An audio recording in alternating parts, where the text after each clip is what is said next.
Today's star of the show is our dear friend Hessel, tuning in from the Netherlands, from the Leeuwarden. Oh God, I'm Almost screwing that name over every time. Yeah, search. That's going to be the topic of today's thing. That's what Hessel does. And I think with that in mind, let's just kick it off. Hessel, Yeah, so most show. people will probably know me as I've been in all the other calls as well. For the people who don't, I'm Hessel, I'm 18 years old and I live in the Netherlands. I started doing YouTube when I was 15. I started with a search channel in the how-to niche and I started doing all the work myself. I was still, as I said, in high school.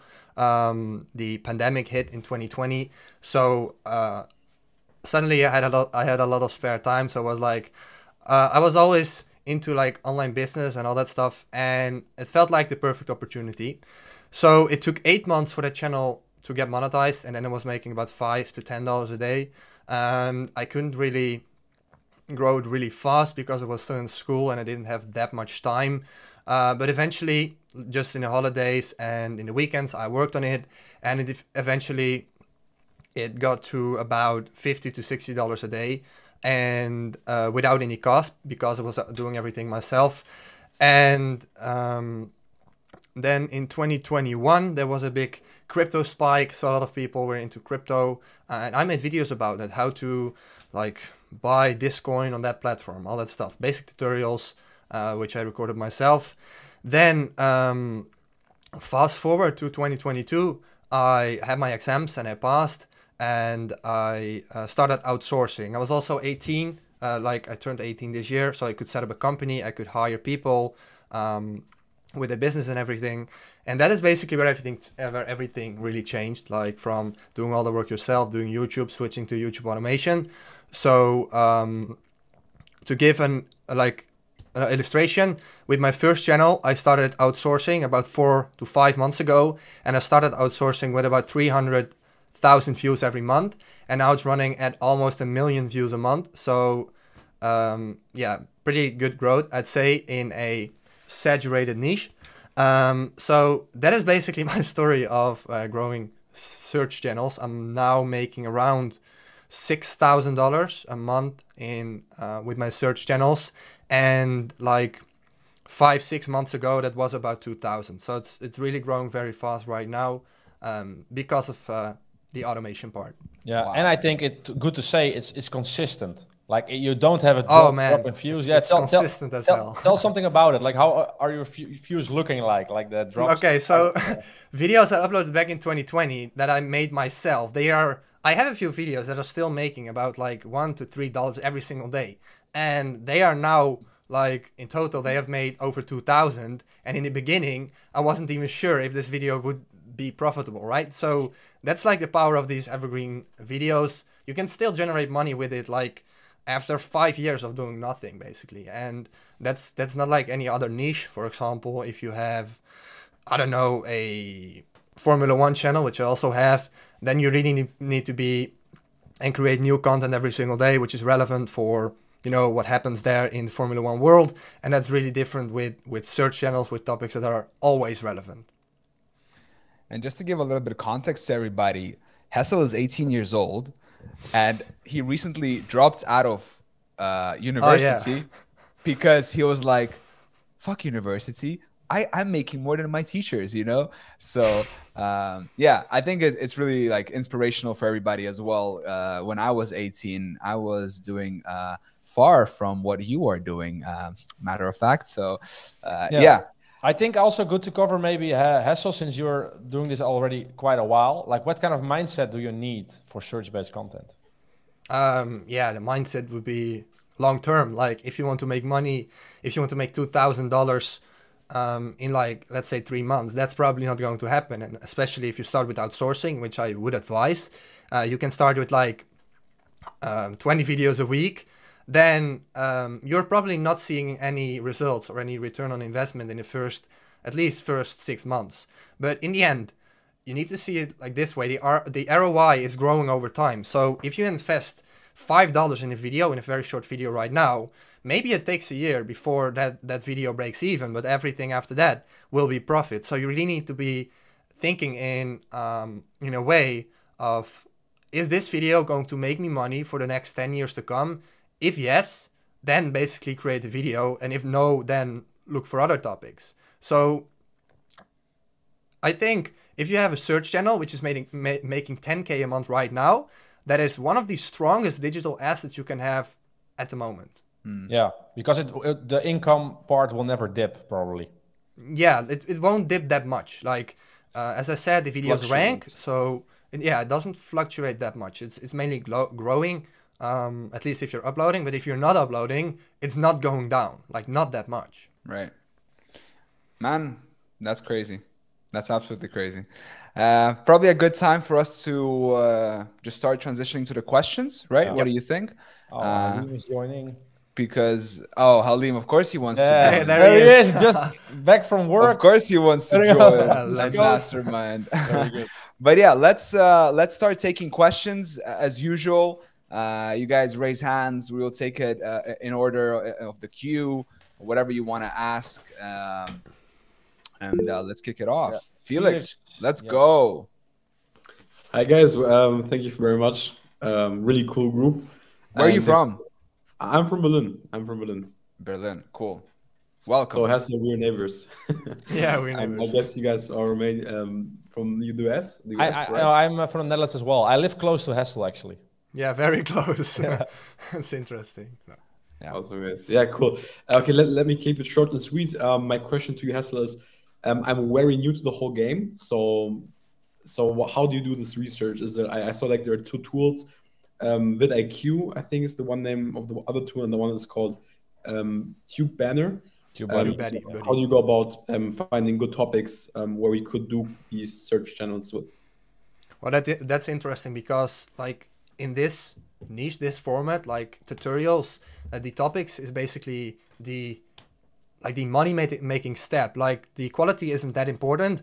People just look for the solution. So if your video provides a solution, then that's already good. But it's about what the topic is about, essentially. So keyword research is the most valuable skill you need to develop when you're in this niche. And most people, most new channels in this niche right now, honestly, they don't know how to do it. So first of all, vidIQ and TubeBuddy, I don't use it that much. I only use it for inspiration. Just type in specific keywords like, I don't know, TikTok, and then you get these predictions to get a rough idea. But you don't want to look at the data, for example, the competition or the search volume, because they don't know. And that's often wrong. So what you want to do, you want to always look at YouTube in an incognito page. You want to basically type your ideas that you have. So let's say TikTok, you type in how to and you get the predictions. And based on that, you see what is working.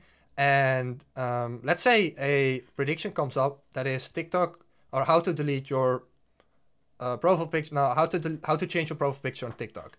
Then if you want to see if the topic is good, you search for it on YouTube, obviously. And then you look at the competition. How many views do they have? How many subs do they have? How long is the video? What is the exact keyword they rank for?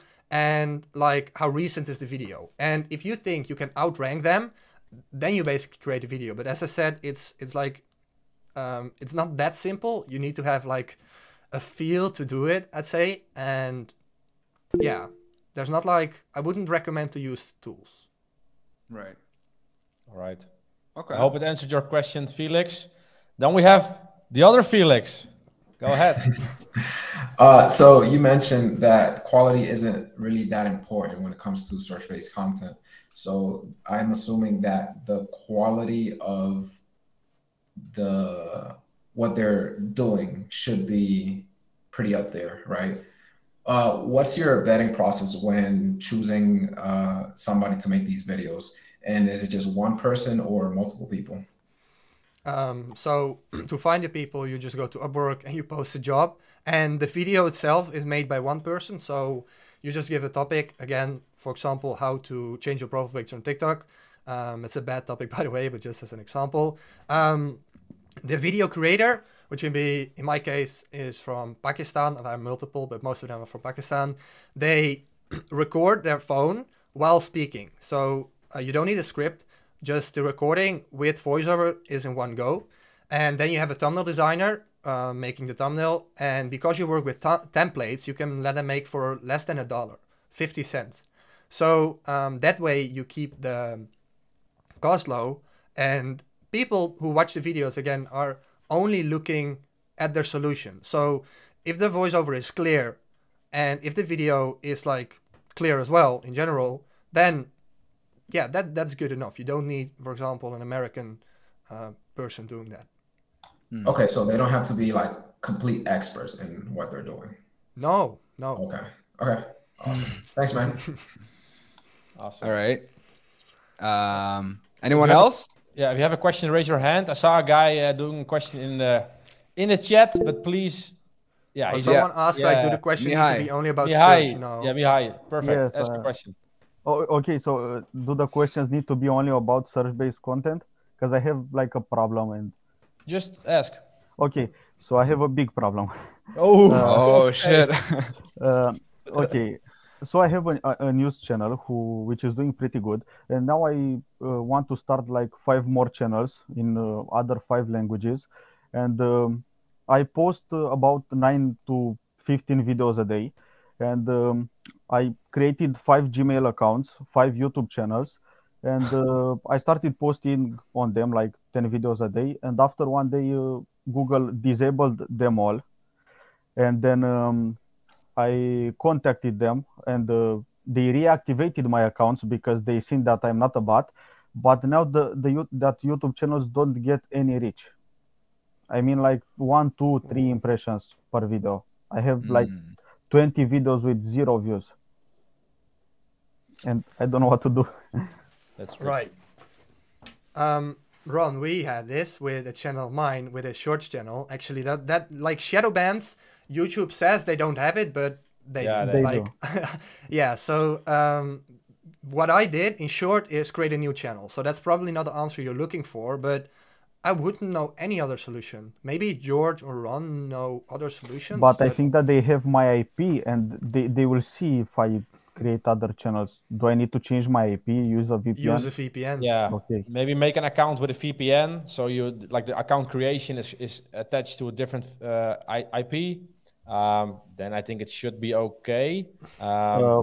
What I'm trying now is I created a new YouTube channel, but on an old Gmail account, to see if I see any difference about these new Gmail accounts and the old one. And I'm just waiting to see. And why did you open 5 accounts? Because I want to post in 5 more languages. But you can still make connect multiple channels to one Gmail account, right? Yes, but if they disable one account, then I lose all the YouTube channels. Yeah, okay, spread the risk. Yeah, that's for sure. I think that's a pretty good warning for everybody here, you know, as well. It's like we're all playing this game, but it's very dangerous, you know. If you get a strike, if you get 3 strikes, boom, your channel is done, you know. If I had exactly the same with my search channel, like it was growing like nicely, and I couldn't get monetization because they were saying I was using reused content, which was not the case at all. I was like, my freelancers were making everything themselves, voiceover, everything. They even had my branding of my channel on their computer background, even like that, you know. So it's all custom, and still YouTube were saying, yeah, it's reused content. So I couldn't get it monetized, and I also received like a strike of a certain video. And like if you have trouble with YouTube, they sometimes Hessel, you know, you can chat them, and sometimes you talk with somebody that can do something for you, but a lot of times they can't, and you need to start over, or yeah, it's kind of annoying. You gotta treat YouTube with love, you know. Yeah, and again, long-term vision, and that's especially with search very important. Hessel mentioned this before. Don't try to do like sketchy topics that like how to get things for free, because you will get banned, and you don't need to start search that way. But yeah, it's better. Ron, it happened, right? Yeah, it happened. No, but I didn't do a video like that, but YouTube saw it that way. But even when I did my appeal, they didn't believe it. You know this, Hessel. I'm playing by the book, but it's just YouTube.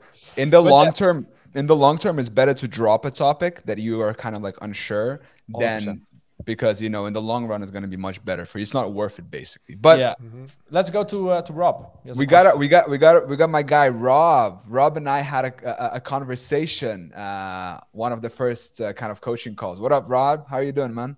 Hey George, how's it going, man? Good, man. Good. Welcome to the community and spit it out, Yeah. man. What's your question? Actually joined yesterday, and I saw that this mastermind was happening today, so I was like, I had to be here. So thanks for having me, guys. Awesome. Yeah, I'm calling all the way from South Africa. Basically, I think, yeah, essentially just one of my questions is from a point of, so when you're creating an automation channel focused on tutorials and how to solve problems, how do you guys happen to find the problems in the first place? You get what I'm saying? So like, for instance, in my mind, I'm thinking, okay, let's create like a video of like, let's solve certain iPhone issues or something like that and have a guy who just shows a tutorial on how to fix these issues and stuff like that. Like when you're specifically looking at these certain problems, like where do you find that information of like what's new that's causing everybody mayhem with regards to certain phones and certain apps or certain devices? Like where do you guys get this source of information? You get it by using the YouTube search bar. By using the search bar, if you type in a specific word, for example, TikTok, and you type in how to after it, there will appear predictions. Predictions will appear. So that is based on what people are actually searching for. So, for example, if you now type in TikTok how to, you will get all those predictions, and the predictions on the top are searched more than the predictions on the bottom. And you just use different letters. So you just type in TikTok how to A, how to B, how to C, how to D. Then you get all those predictions. And yeah, that's basically where all the like problems come from and the ideas come from, because people actually search for them. Right. And what about like, if you wanna, how do you figure out so like we got the method, but what about the actual topics? You know what I mean? Oh, like when you choose a good topic. Yeah, but like for example, like expanding on like the topics, like how do I figure out like what to make the tutorials about? You know? Oh, like there is a problem, but what is the fix?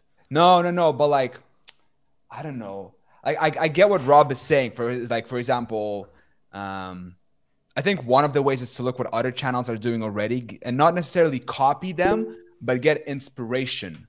You know what I mean?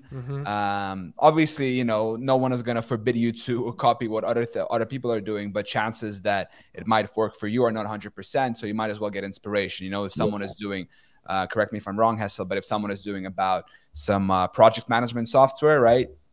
Research bunch of project management software, whatever they called. I did a video recently, by the way. I don't know if you guys seen it, but sorry, I'm taking over here a little bit, but I did a video recently about YouTube automation on steroids. And there's like this cow, like crazy cow with like this thing. But basically I was talking about this channel. It's called Casual E-commerce. And the guy who runs this, his name is Jake. And what he does, I thought it was so smart. He creates like these 20, 30-minute Shopify tutorials about how to do live chatbots on Shopify, how to do SMS marketing. And then what he does, he reaches out to these specific apps on Shopify. He gets an affiliate link, and then he plugs it in to his description.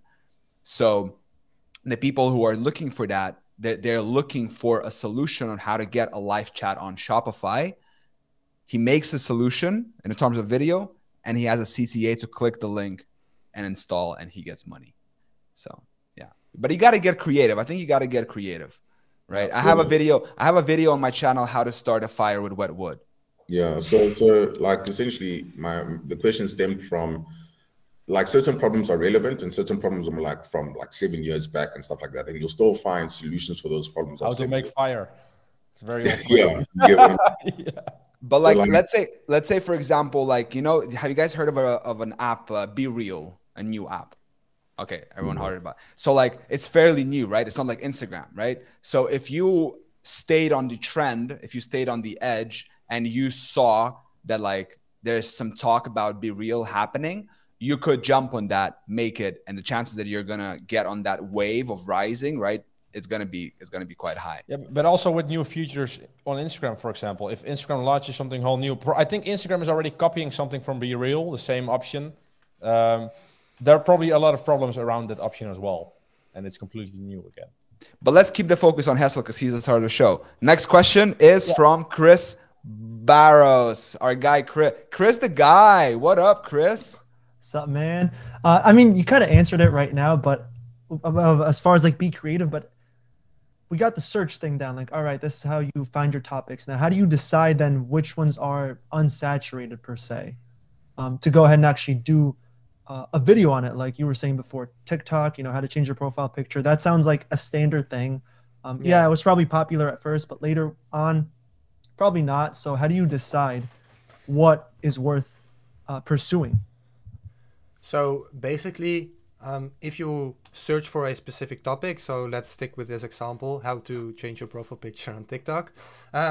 You just search for that on YouTube, and you just see how many videos are there already made, how long are they, are the channels big, how long is it ago, and do you see other channels that are relatively small ranking, let's say 5th, 6th, 4th for that topic. And if that's the case, then it's often like a good topic. But again, you really need to have a feel for this, and over time you'll get better at it. At the beginning, you'll probably not really have an idea, but there isn't really one standard specific answer for that, to be honest. Yeah. Just trial and error then, and like just try a bunch of different things at that point. Yeah, there are definitely strategies with like if I could show you it right now, I would say, okay, this is not good, blah blah blah, but you know, we're not going to do that. But it's like, first of all, it's a mix of like high competition topics where you think you can outrank channels that are already ranking for that, and going for lower competition topics that often also have a lower search volume. So it's like a bit of both. Right. All right. I don't know if that really answered your question, but I think the key here you said is that it comes with like trial and error, right?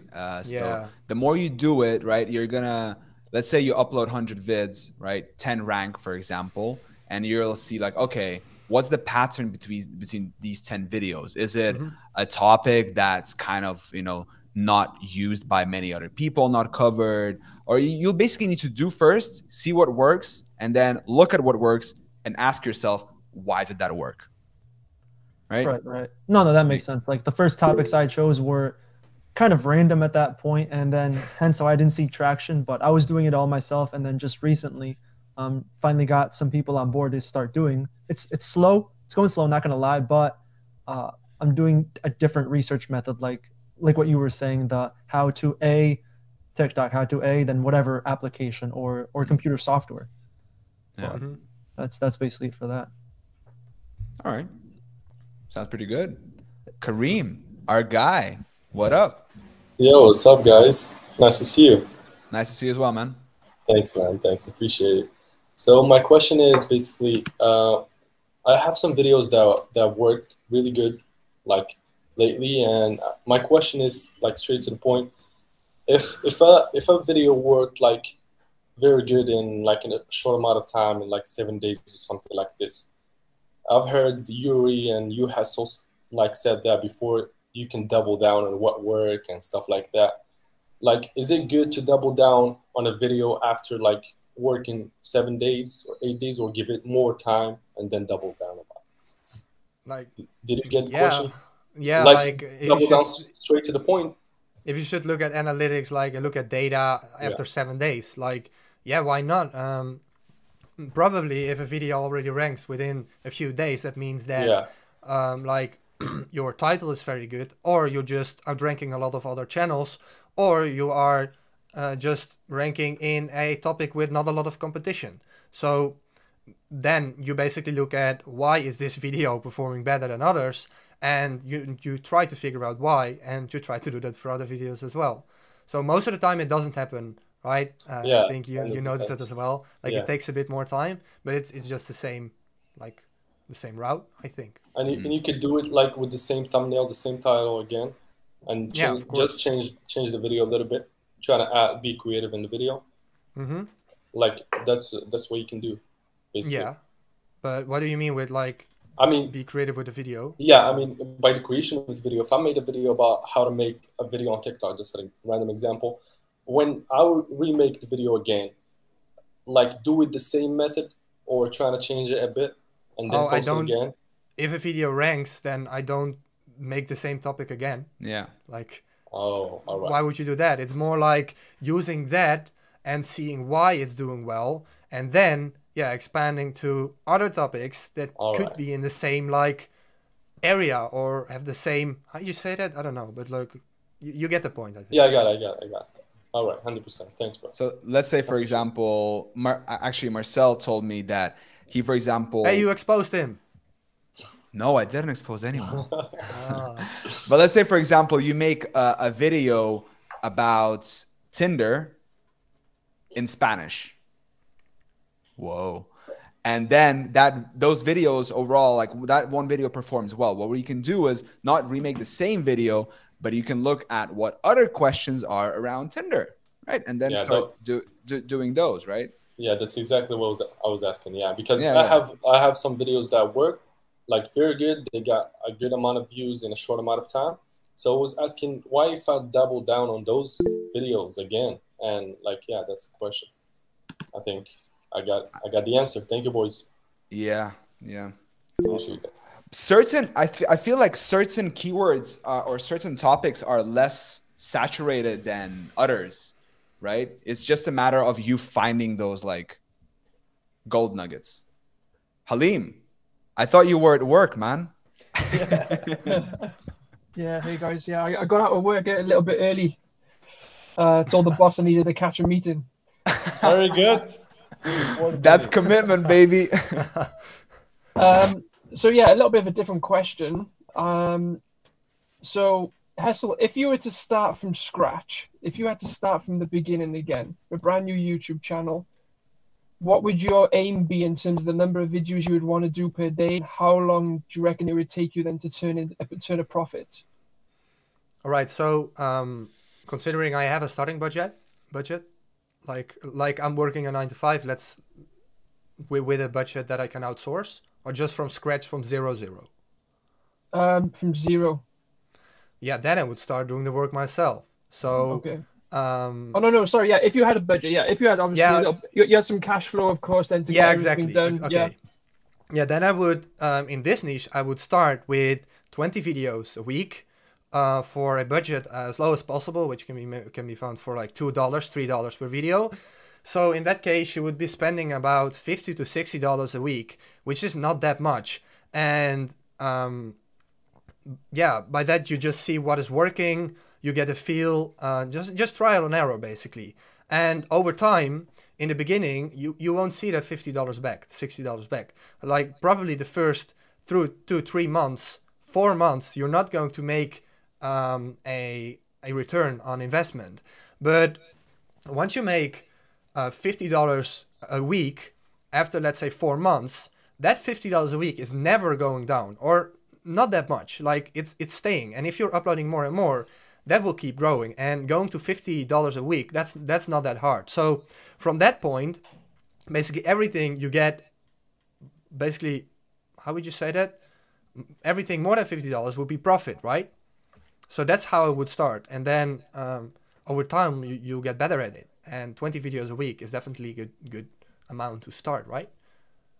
So Did I answer the question? Or? Yeah, of course. So I think not to discourage anyone from this as well, but would you say that for someone starting out in the whole search niche, it could take even over a year before you can actually see some decent profit to keep things covered and to be happy about, if that makes sense? Yeah.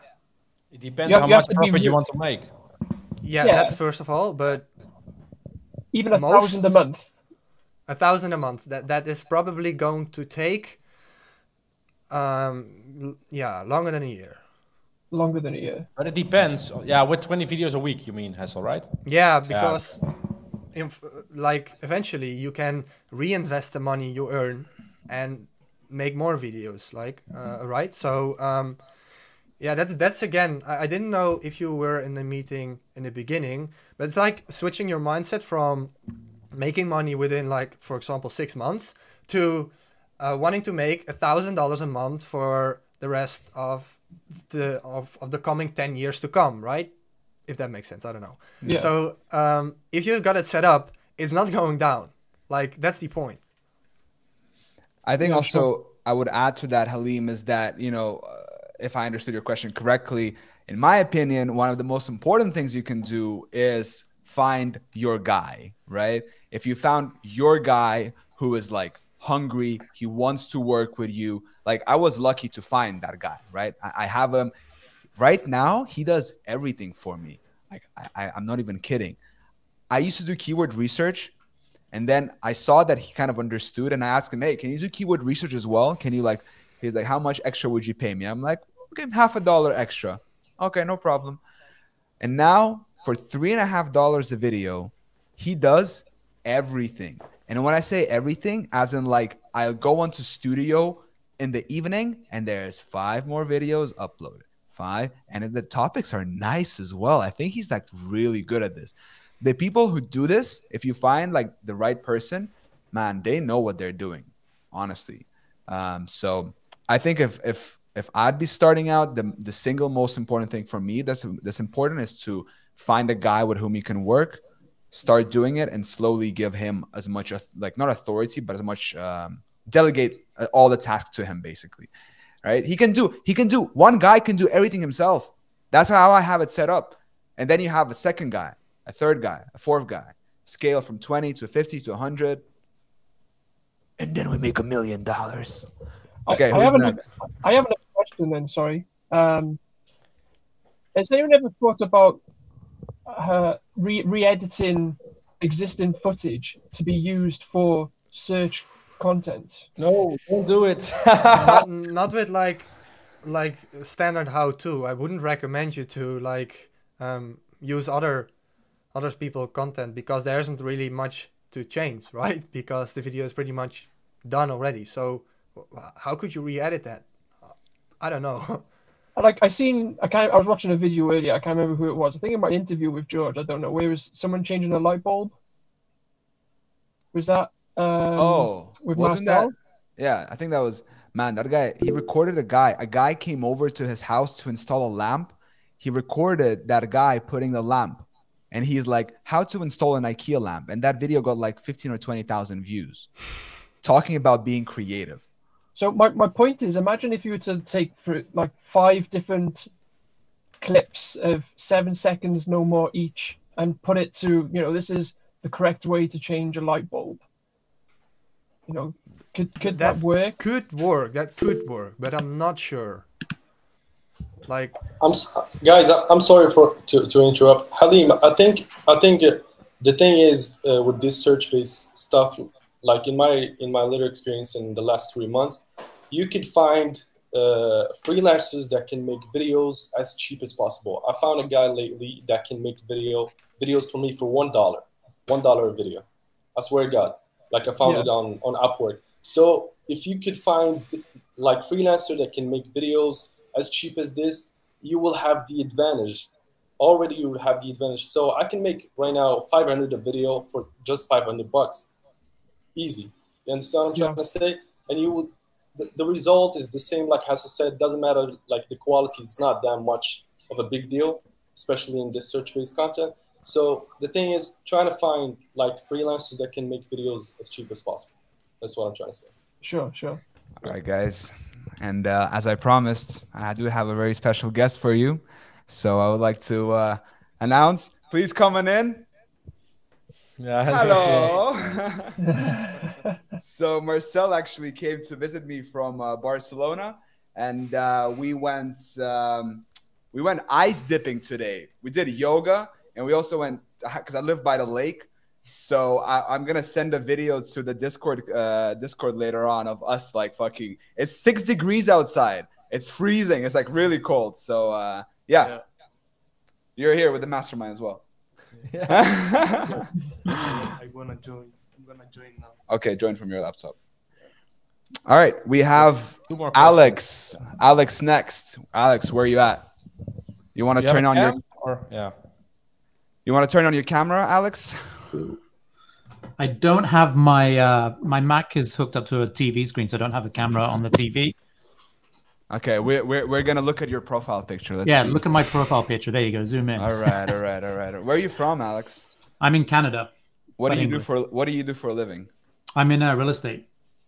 Damn. But, Okay. but I want to get out of it. YouTube, baby. All right. I just have a follow-up question. The one that Hessel just answered, where he talked about the 20 videos for $2 or $3 each. Now, are these short, 1, 2, 3 minute videos, or are these, more in depth, 8, 10, 15-minute type videos? No. These are indeed like 1, 2, 3 minute videos. Then for the longer videos, 8 minute plus, for example, a Shopify tutorial, how to build a website on Wix, that is more than $10. That will be about $15 to $16 for everything. And how do you find managing the process when I've hired different people? Sometimes they get sick, they're moving, got a family death, other jobs on the go. They're not available for a week. I find it a real juggling process. Yep. Hiring people. Yep. Hiring people. That's also an important step. I always take the time to find the right person, because 1, they have to be cheap, and 2, they have to be good. The most important thing is do they deliver on time? I haven't really had big issues with that, just because I'm quite selective, I'd say. And right now I do have problems with one guy not delivering, but he has a medical, I don't know, anything, he's in the hospital, so that's okay. But if they don't have a good reason, and if they keep doing it every time, then introduce a pay cut. So let's say you receive 5% less if you keep handing everything in too late. Mm-hmm. Okay. And do you guys have somebody who kind of, I guess, manages the team in terms of looking at all the videos, checking the quality, making sure it's decent, and doing all the uploads and everything like that? Or do you do some of that stuff yourself still? At the beginning, I did everything myself. When you hire new people, you always want to make sure that the quality is good, that they know what you want, and that basically. But I mostly work with the same people, so after a few weeks, they know what I want, and I don't even check the videos anymore. So because I'm sure it's good. And I right now have a manager, and the manager was at the beginning, 4 months ago, he was only a thumbnail designer. So eventually they basically grow into it, right? Because they know how it works, they know how the workflow goes, what we want, what we expect. And I think in this case, the thumbnail designer was a great person for the managing role. Right.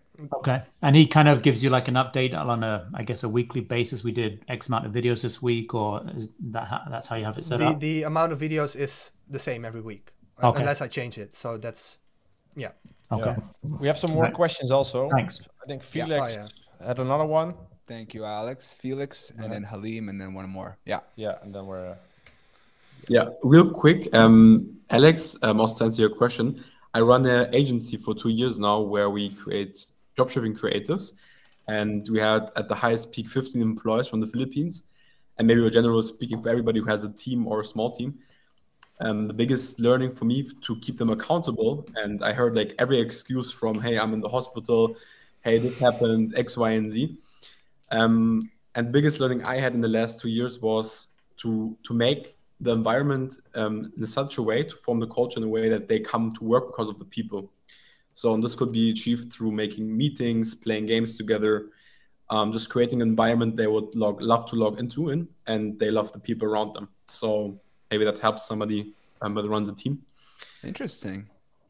Yeah, we have performance plans and how many hours they worked and how effective the ads are.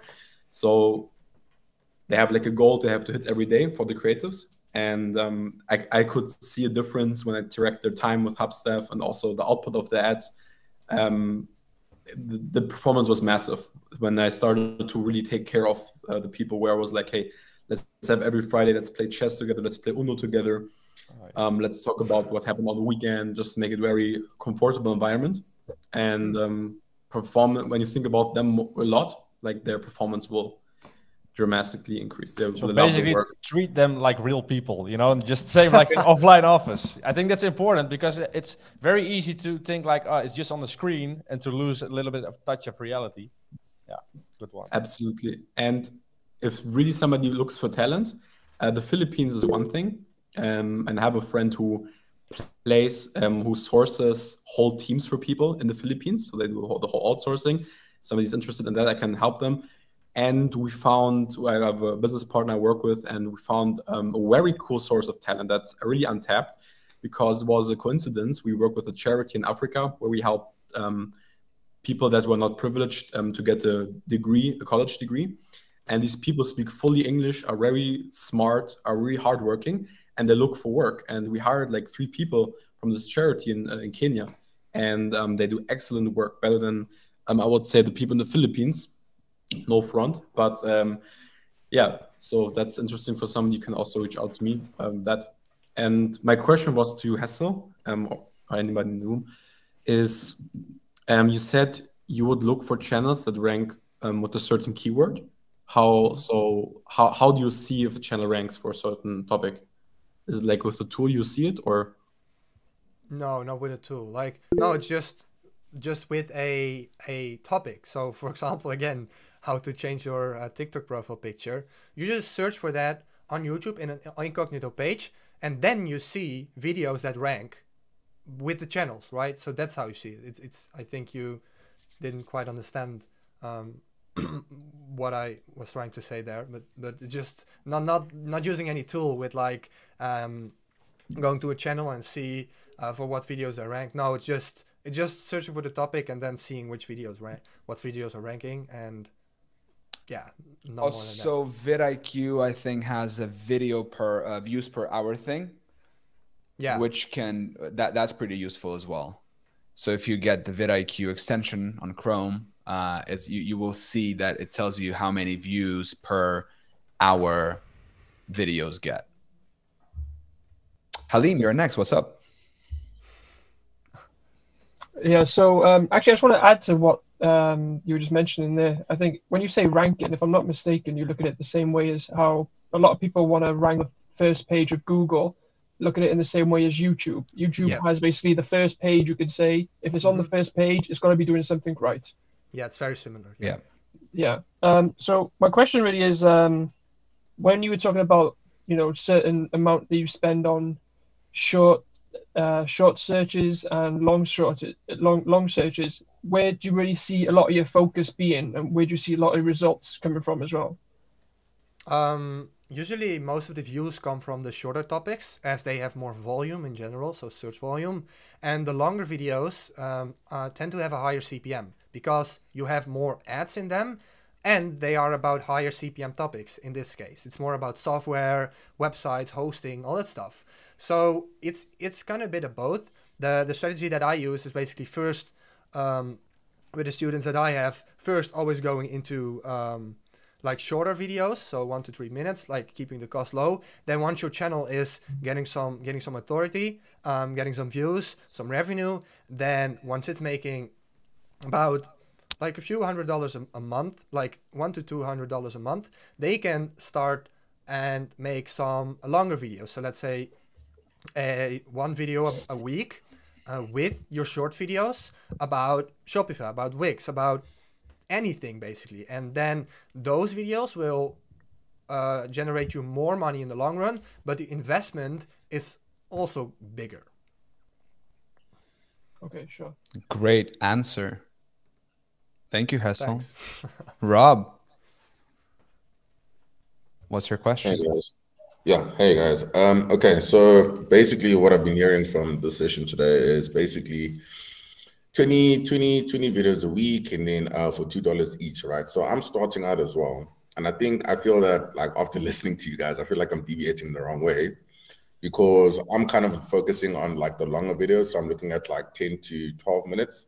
And I think I'm doing about 2 to 4 videos a week, and I'm investing about like $50 odd. Should I stick with that, or should I start looking at the whole 20 videos a week, $2 each? This is still me starting out, so like, what are your guys' takes on that? Depends what you want. It depends on what I want. Okay. Yeah. Yeah. Okay, but like in terms of which route would be more beneficial, it's not set in stone either or, I guess. Is that I think the route I said is like I think it's better. Like it also makes sense. Like right, you get some more authority on YouTube itself. Like YouTube already knows like, oh, this channel is getting most views from search. You're getting bigger. You're getting more subs. And if your channel is bigger, then YouTube will automatically like give your video an advantage over smaller channels. So that won't be that big, but it's definitely there. And you know, it's just easier to get some data, to see what is working, and you know, to me it just makes more sense, and I think it does on YouTube itself as well. So, yeah.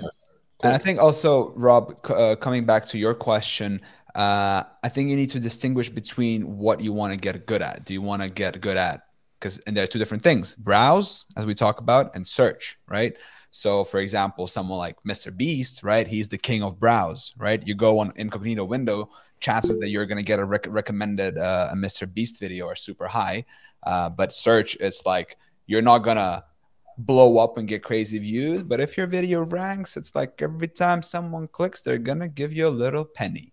But I think it's now time to slowly start rounding up. We're going to take last two questions. Let's do it ASAP from Mihai and Felix. And after that, we're going to round up. So let's do it quick.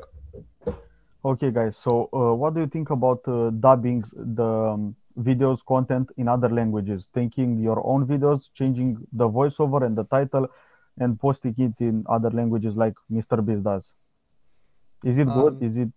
What I'm doing is I'm doing full new original content. So for my Spanish channel, I have someone from Colombia creating that video completely from scratch. So with their own recordings and everything. So not like just using the English stuff and putting another voiceover over it, because to me that doesn't make sense, as the like screen language will still be English. So. But is there a problem if you do it like for? No, probably not. Oh, probably not. Okay.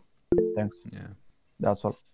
But keep in mind that, for example, Spanish RPMs are 3 times lower than English ones. I know that. I have a Romanian channel. And I saw it firsthand because I saw the analytics of this guy sitting next to me. Felix, hit it up. Sure. So how would you, let's say you have no clue, so you have capital and you have a channel with 0 subscribers. How would you invest it? Despite now from the team, like how would you invest maybe in like YouTube advertising is the way to accelerate the growth of? No, never think about paid advertising. Then I would say find a mentor or anything like that who can teach you how to rank organically. I think that will be much more valuable than paid advertising, because I know no one of my friends who does YouTube who does paid advertising or anything with that. Yeah. Okay, so when starting a channel, rather invest into mentors who are more ahead of. Yeah. Okay. Just the skills itself. But by the way, if people have more questions about search specifically, or about YouTube automation as well in general, the meeting is almost done. You can send me a message on Instagram. I think I'll leave my Instagram in the Discord group. You can also send me a message on Discord. That's fine too. I think it's a perfect segue to plug your Instagram. So if you guys want to reach out, get Hessel's personal mentorship, go ahead, do that. We're all up for that. Also, I think it's the perfect time to say that very soon, YouTube Business Academy is releasing finally the module, which is going to have, like we talked about, shorts. But because a lot of us here are super interested in search, we went ahead and created a whole module about search. Do keep in mind, however, that it's only going to be 6 slots. And when we say 6 slots, we mean it. We said last time 3. We only did 3 slots. This time 6, we're only going to do 6. So if you're interested, you want to get in, you want to get all the insider secrets, then stay tuned. It's coming on the 12th of November. And I think this might be a great time for all of us to say thank you to the star of the show, Hessel. Hessel, thank you so much. Awesome. And with that in mind, thank you guys all for attending. You are super great. Let's keep the community going. I'm going to send some videos from us doing ice dipping. And let's go. Yeah. See you guys very soon. Thank you. Till next time. Bye-bye. Thank you, guys. Bye.